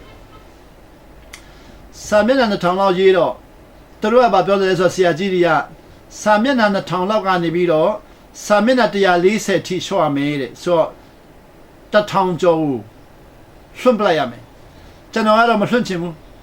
အဲ့ဒါလွှင့်ပလိုက်မယ်ဆိုရင်တော့လောက်တာပဲလည်းမလို့ချင်တော့စာလည်းမရေးတော့ဘူးအဲ့လိုစဉ်းစားထားတာအော်ဘွယ်တိုင်မင်ဖက်လူနေပြီဖယားသခင်နဲ့ဆွေးနွေးရမှမသိတော့ဆိုတော့ဖယားသခင်ဆွေးနွေးမှမသိတော့ကျွန်တော်တို့ဆရာကြီးတွေကလူတွေနဲ့ဆွေးနွေးခိုင်းတယ်ကျွန်တော်ဆရာကြီးတပားနဲ့ဆွေးနွေးခိုင်းတယ်တပားနဲ့ဆွေးနွေးခိုင်းတယ်မြန်မာနိုင်ငံမှာဆရာကြီးတွေဆွေးနွေးခိုင်းတာပေါ့ကျွန်တော်ကသွားဆွေးနွေးတော့ဆွေးနွေးတဲ့လူတိုင်းကဘာဖြစ်လဲကျွန်တော်နားလေတာတွေမတူညီတဲ့ခါကျတော့မအောင်မြင်တော့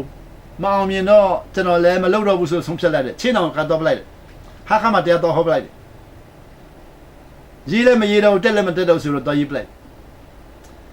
ဟာခါနဲ့ပြန်လာတော့ဖိလစ်ပိုင်ကဆရာကြီးနဲ့ဩစတြေးလျဆရာကြီးရောက်လာတယ်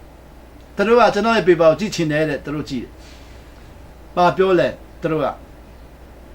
ကျွန်တော်တို့ကူညီမယ်တဲ့လုံးဝမပူနဲ့ဆိုဩစတြေးလျဆရာကြီးနဲ့ဖိလစ်ပိုင်ကဆရာကြီးကသူတို့ကူညီပြီးတော့6လအတွင်းမှာစာမျက်နှာ2000ကနေ150ထိရောက်သွားတယ်တိုင်မင်ဖက်ကောင်းရင်လူဟာထိရောက်တယ်တိုင်မင်မဲ့မကောင်းရင်ဆောင်းတော်ကမောရပဲရောက်မှာဖယားသခင်ဥယျာဉ်ရောက်ရင်လဲဆောင်းတော်ကမောရပဲလေဘလောက်ပဲစိန်လန်းသောနေရာရောက်ဘလောက်ပဲအမေရိကန်ရောက်ဘလောက်ပဲဩစတြေးလျရောက်ဘလောက်ပဲနိုင်ငံခြားရောက်တိုင်မင်ဖက်မကောင်းရင်အယက်တပါပဲဖြစ်မှာကျွန်တော်အမေရိကန်သွားတော့အယက်တပါတွေအများကြီးသွားတွေ့တဲ့ထောင်ထဲမှာချင်းဒီတိုင်မင်မဲ့မကောင်းရင်မရဘူး ဩစတြေးလျဆရာကြီးနဲ့ဖိလစ်ပိုင်ဆရာကျွန်တော်တိုင်ပင်ဖက်လုပ်လိုက်တော့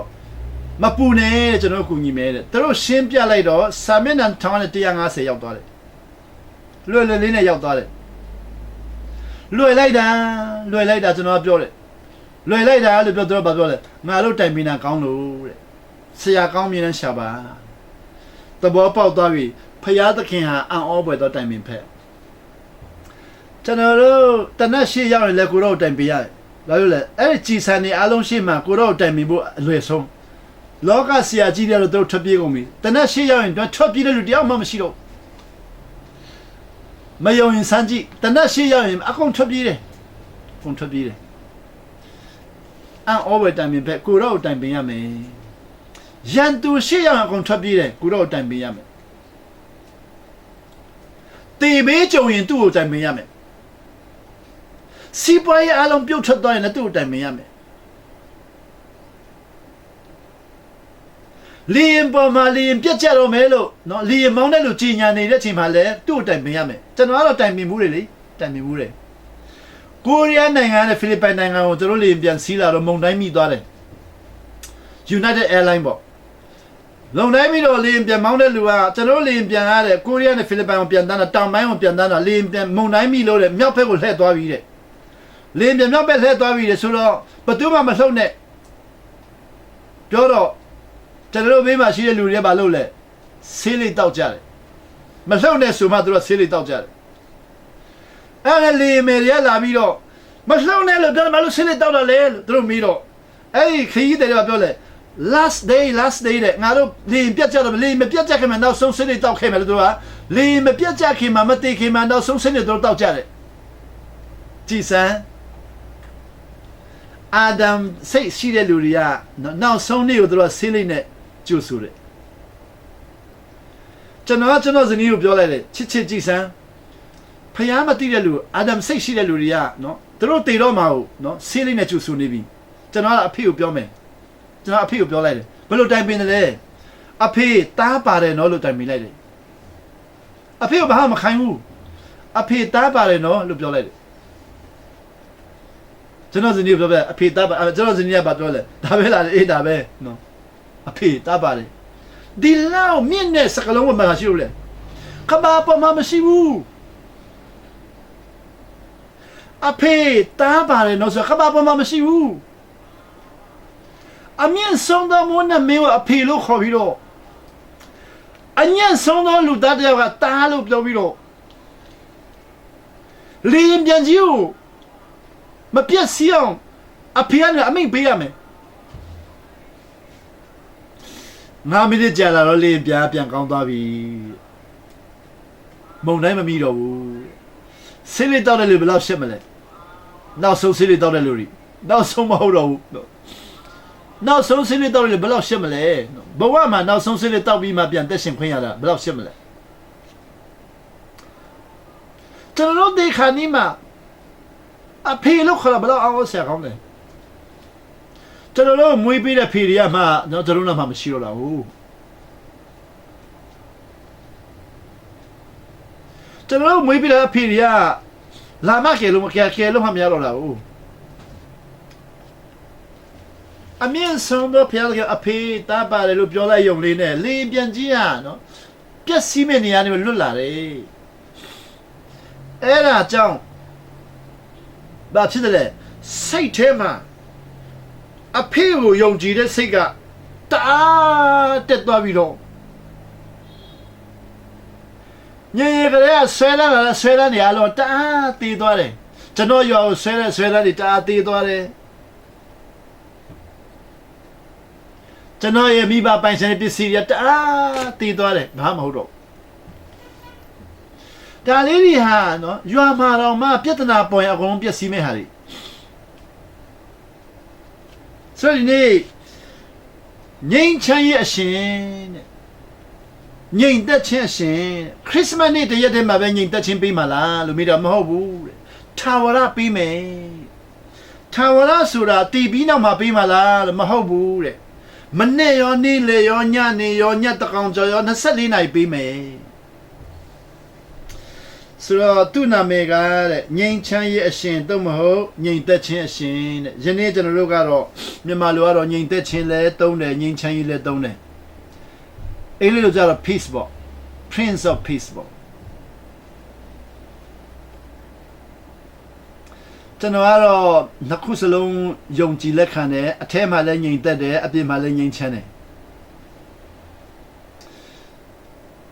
ကျွန်တော်ကခွင့်လွှတ်ခြင်းကိုသင်တန်းတက်တဲ့ခါမှာအံ့ဩဖွယ်ရပါလဲဆိုတော့ကျွန်တော်ကိုလိန်တဲ့လူတွေကိုခွင့်လွှတ်တဲ့ခါမှာသဘောပေါက်လာတော့မြောက်တော်ကမှနေလာတော့ကျွန်တော်ကိုလိန်တဲ့လူတွေကကျွန်တော်ကိုလိန်လာတဲ့ခါမှာကျွန်တော်အဲ့ဒါလေးကိုခွင့်လွှတ်လိုက်တဲ့ခါမှာသူတို့လိန်တာလေးတွေအများကြီးမဟုတ်ဘူးလေနည်းနည်းလေးအဲ့နည်းနည်းလေးကိုခွင့်လွှတ်လိုက်တာနော်နည်းနည်းလေးပဲခွင့်လွှတ်တော်လည်းပဲနော်ကောင်းကြီးအများကြီးရတယ်အလိန်ခံတယ်ဆိုတာနော်တသိန်းလိန်တာရောငါးကျက်လိန်တာရောတစ်ထောင်လိန်တာရောတချို့တွေကြိုက်မှမကြိုက်တာဘူးအလိန်ခံမကြိုက်ဘူးလေ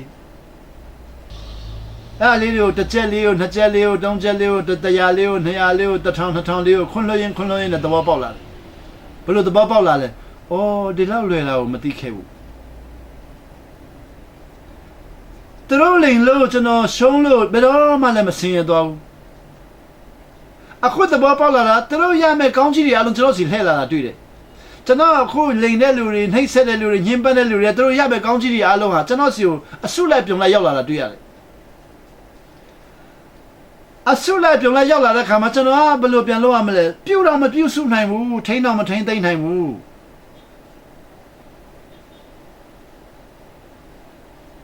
ကျွန်တော်မှအဲ့လိုပြုတ်စုနိုင်တဲ့အင်အားမရှိဘူးပညာမရှိဘူးအရှံပေရောက်လာတာပဲ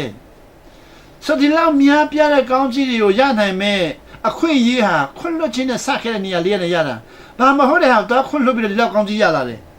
ဖာရောဘရင်ကြတော့တကဘာလုံးကြီးညာပြီးတော့အခွင့်ခါအလုံးဆုံးရှုံးသွားတယ်ကိုယ်လိန်တဲ့လူတကဘာလုံးကြီးညာပြီးတော့ကောင်းကြီးအလုံးဆုံးရှုံးသွားတယ်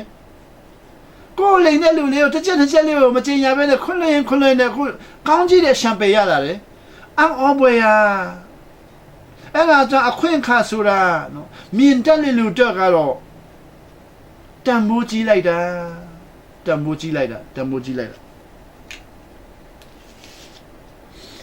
အခန်းဒေရှာခန်းကြီးကိုညခုနှစ်ကိုသွားလို့ရှင်တော့ဒါဝိမီရာဇပလင်ပေါ်မှာထိုင်၍တဲ့နိုင်ငံတော်ကိုနောင်ကာလအစင်မပြတ်တရားတော်တိုင်းဖြောင့်မတ်စွာအုပ်ချုပ်မယ်ကြည်စံသခင်ခရစ်တော်ဟာ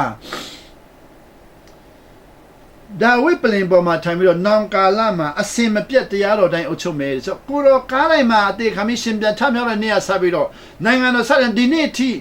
အစင်မပြတ်အုပ်ချုပ်နေတယ်ကျွန်တော်တို့ကခရစ်စမတ်နေ့ပဲအုပ်ချုပ်ခိုင်းတာပေါ့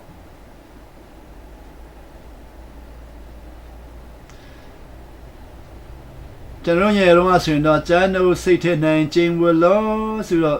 ခရစ်စမတ်နေ့မှာတချင်းဆိုတော့ခရစ်စမတ်ပြီးတော့မချင်းဝတော့ဘူးပတ်ထုတ်ပလိုက်ပြီဘာပြောလဲရှုပ်တယ်ကွာဆိုပတ်ထုတ်ပလိုက်ကျွန်တော်တို့စိတ်ထဲမှာချင်းဝခိုင်းတယ်ကိုတော့အတွက်နေရာပေးမယ်လို့ကျွန်တော်တို့နော်တချင်းဆိုခဲ့တယ်ဒါပေမဲ့ခရစ်စမတ်နေ့မှာနေရာပေးတနေ့လည်းဆက်မရှိတော့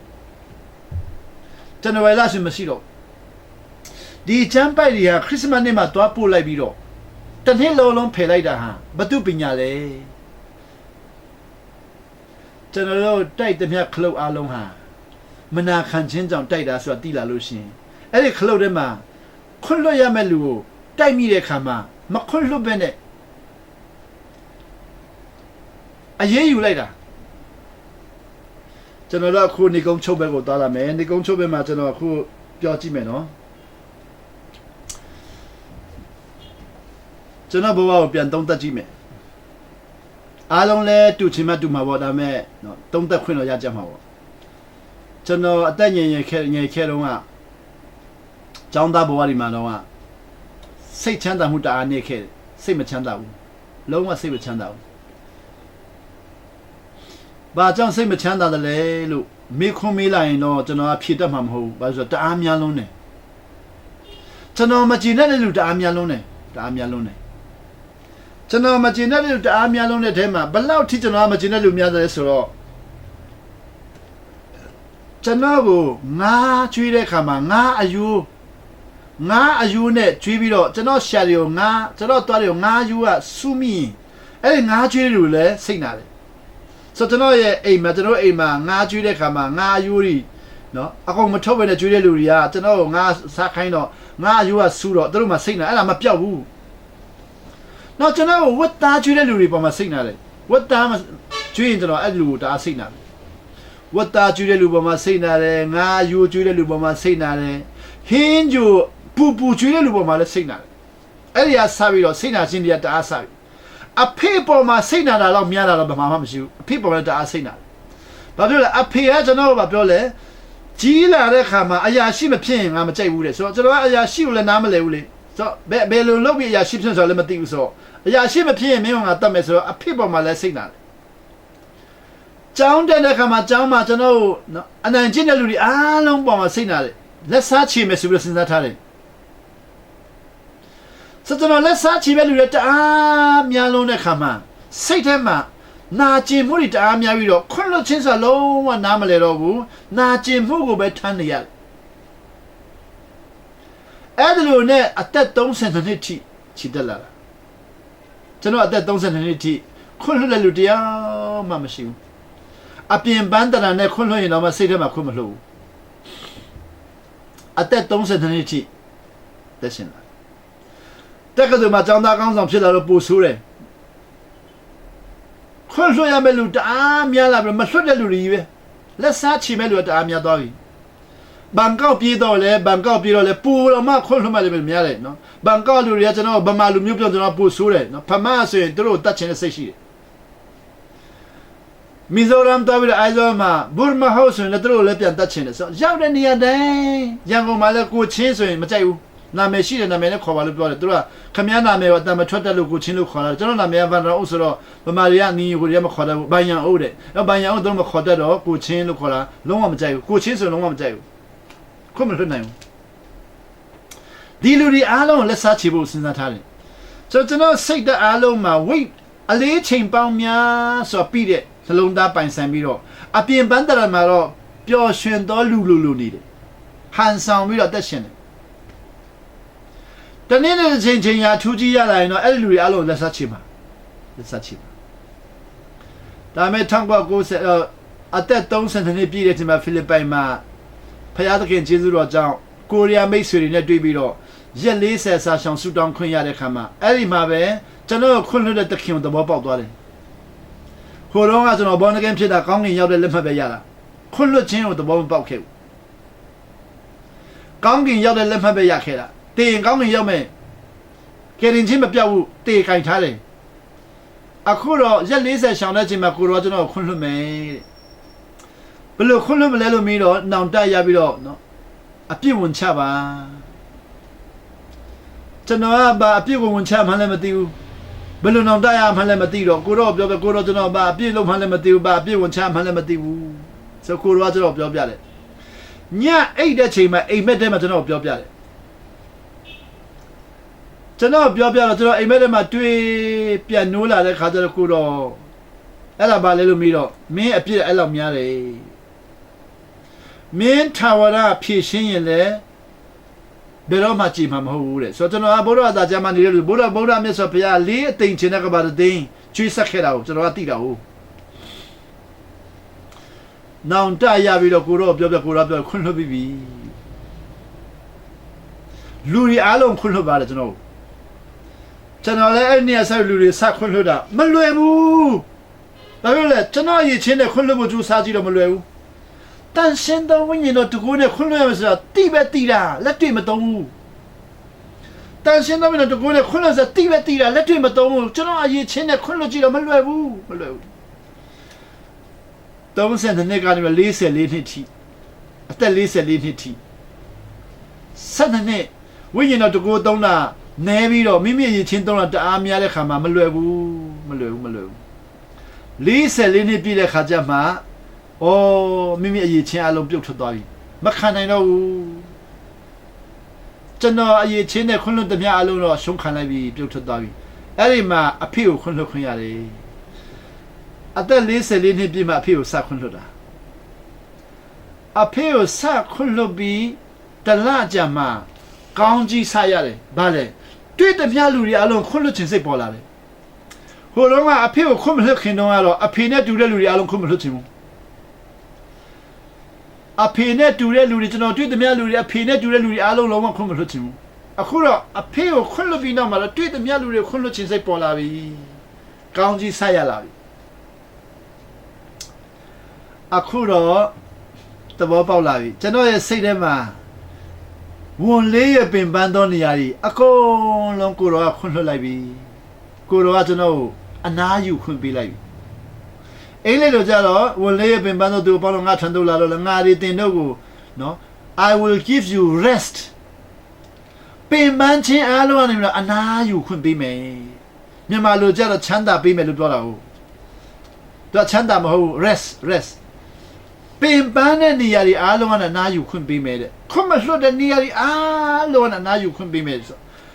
ကိုတော့ခွင့်မလွှတ်တဲ့နေရာတွေအားလုံးကနားယူခွင့်ရလာတဲ့ခါမှာတော့ဟိုတော့ကကြိုးစားအားထုတ်ပြီးအလုပ်လုပ်ပြီးတော့ချမ်းသာမယ်ဆိုတဲ့ဟာတွေအားလုံးဟာအခုတော့မဟုတ်တော့ဘူးစိတ်နှလုံးချမ်းသာခြင်းဟာကဘာပေါ်မှာအမြင့်ဆုံးသဘောပေါက်သွားပြီငြိမ်းချမ်းရဲ့အစစ်ကခွင့်လွှတ်ခြင်းနဲ့လာတယ်အစည်းအဝေးလုပ်တဲ့နေရာနဲ့မလာဘူးအစည်းအဝေးလုပ်ပြီးတော့ဝက်တက်ပြီးတော့နွားတက်ပြီးတော့ပွဲလုပ်ပြီးတော့တဘောတူပြီးတော့မလာဘူးကိုတော်ကစာချုပ်ပြီးသားကိုတော်စာချုပ်ပြီးသားကိုကျွန်တော်ကနာခံပြီးတော့ခွင့်လွှတ်လိုက်ရင်ငြိမ်းချမ်းလာတယ်တည်ခွင့်ရတယ်အဲ့ဒါကြောင့်ကိုတော်ဟာငြိမ်းချမ်းရေးဘယင်ဖြစ်သွားတာငြိမ်းချမ်းရေးရှင်ဖြစ်သွားတာဒီမှာတော့ငြိမ်းချမ်းရေးအရှင်ငြိမ်သက်ခြင်းအရှင်တဲ့ကျွန်တော်တို့ကဖျားလို့ရှင်ကိုတော့စီကိုဆူတောင်းငြိမ်သက်ခြင်းရဖို့ဆူတောင်းတယ်ဆိုတော့စိတ်ပင်ပန်းရင်ငြိမ်သက်ခြင်းရဖို့ဆူတောင်းတယ်ဟုတ်ပြီငြိမ်သက်သလားဆိုငြိမ်သက်တယ်ကောင်းလိုက်တာဒါပေမဲ့ငြိမ်းချမ်းရေးအတွက်လည်းတောင်းလို့ရတယ်ကျွန်တော်ကတော့ကျေးဇူးတော်ကြောင့်ဟိုတက်ခံခွင့်ရတဲ့ခါမှာချင်းပြည်နယ်တွေပါပြီးသွားတယ်စကိုင်းတိုင်းတွေပါပြီးသွားတယ်ကချင်ပြည်နယ်တွေသွားတယ်ရှမ်းပြည်နယ်တွေသွားခွင့်ရတယ်မော်လမြိုင်တို့ဘာလို့သွားခွင့်ရတယ်မြန်မာနိုင်ငံမန္တလေးတို့ဘာလို့သွားခွင့်ရတယ်အဲ့လိုသွားတဲ့ခါမှာတချို့နေရာတွေမှာအတိုက်ခံနေကြုံရတယ်ချင်းပြည်နယ်တို့ဘာလို့စကိုင်းတို့မှာအတိုက်ခံနေကြုံရတယ်အဲ့လိုအတိုက်ခံကြုံတဲ့ခါမှာသူတို့တိုက်ခိုက်လာတဲ့ခါမှာတတ်မဲ့ဖြတ်မဲ့နော်လောက်လာတဲ့ခါမှာကျွန်တော်တရားဟောပြီးည7 နာရီ9 နာရီတရားဟောပြီးအိတ်တဲ့နေရာရောက်ပြီးတော့အိတ်တယ်အိတ်တဲ့ခါမှာကျွန်တော်အိတ်ပျော်သွားပြီကျွန်တော်မျိုးသမီးကပြောလို့ဆိုစိတ်မပင်ပန်းဘူးလားတဲ့သူတို့တိုက်တာခိုက်တာရိုက်မဲ့တတ်မဲ့လုံးတာစိတ်မပင်ပန်းဘူးလားတဲ့ကျွန်တော်ပြောတယ်ခွန်းလို့ပြီပဲဘာလို့ပင်ပန်းမှာတော့အိတ်ပျော်သွားပြီတညာမှအေးရပြတ်တယ်ဆိုမှမရှိဘူးတတ်မဲ့လို့ရှင်လည်းအေးရမပြတ်ဘူးလေပင်ဖြတ်မဲ့လို့ရှင်လည်းအေးရမပြတ်ဘူးလက်ဆန်းချင်မဲ့လို့ရှင်လည်းအေးရမပြတ်ဘူးမပြတ်ဘူးခွန်းလို့ပြီးသွားပြီတကယ်တိုက်ရင်ကောတိုက်ရင်လည်းခွန်းလို့ပြီးပြီပဲလေအဖေစီရောက်ခွန်းလို့ပြီးမှရောက်မှလေဆိုတော့ကျွန်တော်ဘာအပင်ပန်းရှိတော့လေဘာပင်ပန်းမရှိတော့ဘူးအခုလေကျွန်တော်တရားဟောချက်ကိုတချို့တွေကနားမလဲတော့ Facebook ကနေပြီးတော့အမျိုးလုပ်ပြီးတော့နော်ချင်းချောက်တာတို့နော်လုပ်တယ်ကျွန်တော်ပြုံးပြီးတော့ခွန်းလို့ပြီးသူတို့နားမလဲတာဘယ်လိုလုပ်နားလဲရင်တော့ဟဲ့လိုလုပ်မှာမဟုတ်ဘူးလေနားမလဲလုပ်ပြီးတော့သူတို့ခလုတ်တိုက်နေတဲ့ဟာကိုခွန်းလို့ချင်းကိုခလုတ်တိုက်နေတဲ့ဟာကိုလဲမှာပေါ့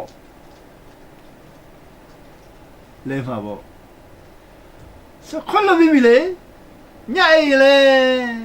အေးဝါမှာဝါအနားယူပြီလေနားယူစဒီနေ့ငိမ့်ချမ်းရေးတကယ်ရချင်ရင်ခွန်းလွတ်ခြင်းကိုတွားကြည့်ပါခွန်းလွတ်တဲ့အခါမှာနော်အမြင့်ကြီးတွေကိုတွားခွန်းလွတ်ဖို့အရင်တွားတာထက်ကိုယ့်ရဲ့နားမှာရှိရတော့အရင်ခွန်းလွတ်ကြည့်ပါဩနော်စာရန်ကိုတွားခွန်းလွတ်တာတို့ချိနော်အမြင့်ကြီးကိုမတွားပဲနဲ့ဟိုးကောင်းဆောင်ကြီးတွေကိုခွန်းလွတ်တဲ့အနေကြီးမတွားပဲနဲ့ပထမဆုံးကိုယ့်အိမ်ထဲမှာရှိတဲ့လူတယောက်ခွန်းလွတ်ကြည့်ပါလားကိုယ်နဲ့နေဆက်ဆုံးလူခွန်းလွတ်ကြည့်ပါလားကိုယ်ရံပြုတ်တဲ့လူခွန်းလွတ်ကြည့်ပါလားခွန်းလွတ်တဲ့အခါမှာကိုရောတခင်ရပြောလို့စိတ်နှလုံးကျွမ်းမဲ့ခွန်းလွတ်ကြည့်တာစမ်းကြည့်ပါလားအဲ့လိုဆိုင်ရင်နဲ့နောက်ပိုင်းကျတော့ခြေလွန်လက်လွန်ဖြစ်ပြီးတော့တမရရတယ်ခွန်းလွတ်တော့မှာအကြီးကဲတွေခွန်းလွတ်လာမှာ လူကနော်အရှင်ရသွားပြီဆိုရင်တော့အရန်လွယ်တယ်လေဒီနေ့တော့အဲ့လောက်နဲ့ပဲဆုံးသက်မယ်နော်ကျွန်တော်တို့ခရစ်စမတ်နေ့မှာဟောတဲ့ငြိမ်းချမ်းရေးအရှင်ဆိုတာတကယ်တမ်းဆိုခရစ်စမတ်နေ့မှာဘုနိုင်ငံတော်မှာနှစ်ပေါင်း2000ရှိပြီနိုင်ငံတော်တည်ထောင်တာငြိမ်းချမ်းရေးအရှင်မြန်မာနိုင်ငံမှာလည်းငြိမ်းချမ်းရေးအရှင်ချင်းပြည်နယ်မှာလည်းငြိမ်းချမ်းရေးအရှင်ရှမ်းပြည်နယ်မှာလည်းငြိမ်းချမ်းရေးအရှင်ကချင်ပြည်နယ်မှာလည်းငြိမ်းချမ်းရေးအရှင်ကရင်ပြည်နယ်မှာလည်းငြိမ်းချမ်းရေးအရှင်အာဖဂန်နစ္စတန်မှာလည်းငြိမ်းချမ်းရေးအရှင်ပါကစ္စတန်မှာလည်းငြိမ်းချမ်းရေးအရှင်တရုတ်ပြည်မှာလည်းငြိမ်းချမ်းရေးအရှင်ရုရှားမှာလည်းငြိမ်းချမ်းရေးအရှင်အမေရိကန်မှာလည်းငြိမ်းချမ်းရေးအရှင်အဲ့ဒီငြိမ်းချမ်းရေးအရှင်ကိုဘယ်သူတွေကနားလဲတယ်လဲဆိုတော့စာချုပ်အစ်စ်ဖြစ်တဲ့တခင်ခရစ်တော်ချုပ်တဲ့ဖယားသားသမီးတွေကပဲနားလဲနိုင်တယ်ဖယားသားသမီးမဟုတ်ရင်တော့ဣသေရစိတ်ဓာတ်ရှိတဲ့လူစာချုပ်အဟောင်းမှာတော့ငြိမ်းချမ်းရေးရှင်တို့နားမလဲဘူးအာဒမ်ကတော့ငြိမ်းချမ်းရှင်နားမလဲဘူးစာချုပ်အစ်စ်ကပဲနားလဲတယ်ဖယားသားသမီးကပဲနားလဲတယ်ဖယားသားသမီးမဟုတ်တဲ့လူကိုတော့ခွင့်လွတ်ပါလို့တော့မပြောနဲ့အသက်ခံမယ်အသက်ခံမယ်နားမလဲတဲ့ဟာကိုသူကခလုတ်တိုက်ပါပဲခလုတ်တိုက်ပါပဲဖယားသားသမီးကပဲနားလဲတယ်အရောက်တိုင်းဖျားရှင်ကောင်းချီးပေးပါစေနာမတော်ဘုန်းတော်ထင်ရှားပါစေ